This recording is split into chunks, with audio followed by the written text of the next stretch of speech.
Like मैं अपने एक दोस्त की आपको रियल बात बताता हूँ। बिल्कुल वो पढ़ा रहे हैं इस समय ग्रेट ब्रिटेन में, मैथ्स पढ़ाते हैं, मैथ्स। तो उनकी जो क्लास है उनमें मान लेते हैं, ऐसे एक नाम ले रहा हूँ मैं, इंडियन नेम रख रहा हूँ, वैसे तो इंग्लिश नेम होगा, चलो, है ना, प्रिया। उनकी क्लास में एक स्टूडेंट है जिसका नाम क्या है, प्रिया।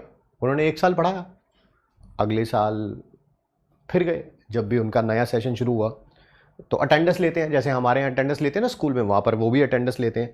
कई स्कूल्स में आ गया वो कार्ड वाला सिस्टम, बट कईयों पे अभी भी वो अटेंडेंस लेते हैं। तो अटेंडेंस लेते हुए उन्होंने नाम लिया प्रिया।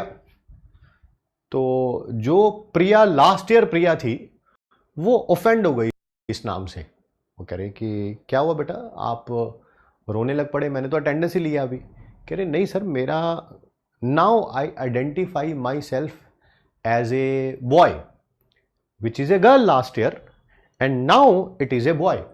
तो मेरा नाम सर अब प्रिया नहीं है, मेरा नाम प्रियांक हो गया। कह रहे ठीक है, मतलब कि हो सकता है, मतलब कि दैट इज़ ओके, वही मतलब कि गॉड नोज किस तरह के चेंजेस होते होंगे, बट हाँ हो सकता है, मतलब कि आपका आइडेंटिफिकेशन अब प्रियांक हो गया। चलो ठीक है भाई, प्रियांक हो गया तो अच्छी बात है, प्रियांक बोलना शुरू कर दिया उसे।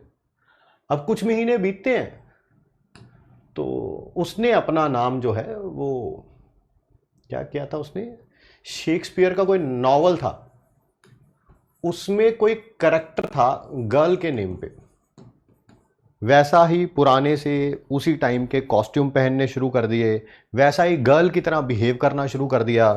एंड अब मेरा आइडेंटिफिकेशन वो करेक्टर से है, ठीक है। अब वो सारा दिन उसी कॉस्ट्यूम में रहना, वैसा बिहेव करना, वैसा एक्ट करना। आप लोगों को चैट बॉक्स में हंसी आ रही है, आप सोचिए जिस पर्सन को ऐसे रोज कई बच्चे हैंडल करने पड़ते होंगे क्लास में, उसकी क्या हालत होती होगी, उसकी क्या हालत होती होगी। कई जाने कह रहे हैं वहां पे हमारा आइडेंटिफिकेशन यह है कि मैं I relate myself as an elephant, they are acting as an elephant in the class some, and it is happening at a very large scale, not at a very small scale. Small scale का मतलब क्या होता है कि आपके school में मान लेते हैं 2000 बच्चे हैं, एक आध बच्चा ऐसा कर रहा है, करने दो यार, ठीक है, हो सकता है कोई इशू हो, आई डोंट नो, मतलब कि हो सकता है रियलिटी हो, इशू हो, मुझे पता नहीं है इस बारे में, ठीक है। बट मान लीजिए आपकी क्लास में हो रोज 4 लोग ऐसे बैठे हुए हैं, एक जना कह रहा है मैं हाथी हूँ, एक जना कह रहा है मैं डायनासोर हूँ, एक जना कुछ और कह रहा है, एक जना कुछ और कह रहा है, एक जना कह रहा है मैं किताब हूँ, ठीक है, मैं बोलता ही नहीं हूँ, मैं तो एक किताब हूँ, ठीक है। आप सोचिए यार, इट्स वेरी डेंजरस।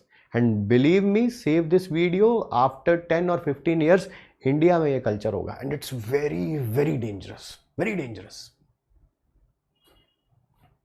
ठीक है।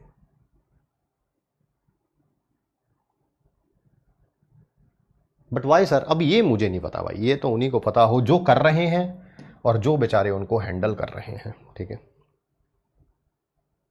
ये तो उन्हीं को पता हो।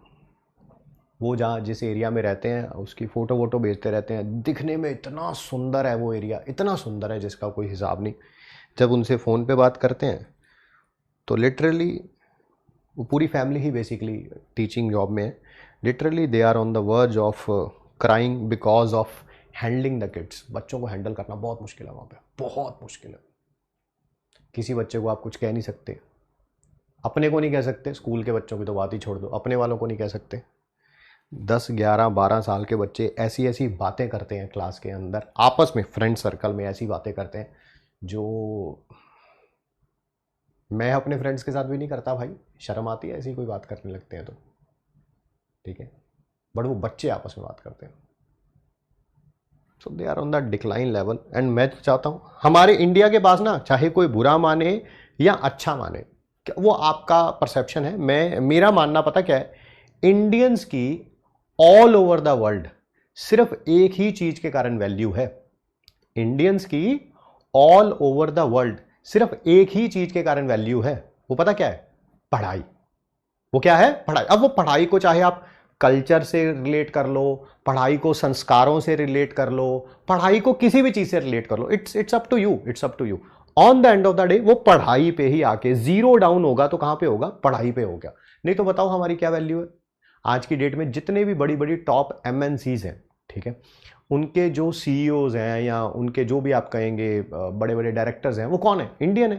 वो कहां से आया, वो पढ़ाई से तो आया। ठीक है। आज की डेट में आप अमेरिका चले जाएं, कनाडा चले जाएं, किसी भी डेवलप्ड कंट्री में चले जाएं, ठीक है, वहां पर जो 40-50 एंड कई कंट्रीज में तो 70-80% डॉक्टर्स जो हैं वो इंडियंस हैं। वो कहां से आया? वो पढ़ाई से तो आया यार, ठीक है। और कहां से आया? आप बताओ कोई और ऐसी चीज, चाहे कोई कल्चर बोले तो वो भी इनडायरेक्टली पढ़ाई से ही निकलता है यार, है ना। कुछ बच्चे कह रहे हैं मोदी जी, अरे मोदी जी भी है यार, but that's a different issue all together ना, वो पॉलिटिक्स हो गया। पॉलिटिक्स को आप असाइड रखो, आप बात करो जो इंडिया की पहचान है पिछले कई सालों से, कई दशकों से जो पहचान है, और जो आगे भी मुझे लगेगा वो पढ़ाई ही रहेगी। आप में से ही कुछ बच्चे निकलेंगे जो इंडिया में बहुत अच्छा करेंगे, आप में से ही कुछ बच्चे निकलेंगे जो फॉरेन में जाके बहुत अच्छा करेंगे as a doctor, as an academician, and वो सिर्फ पढ़ाई से ही निकलेगा, ठीक है ना।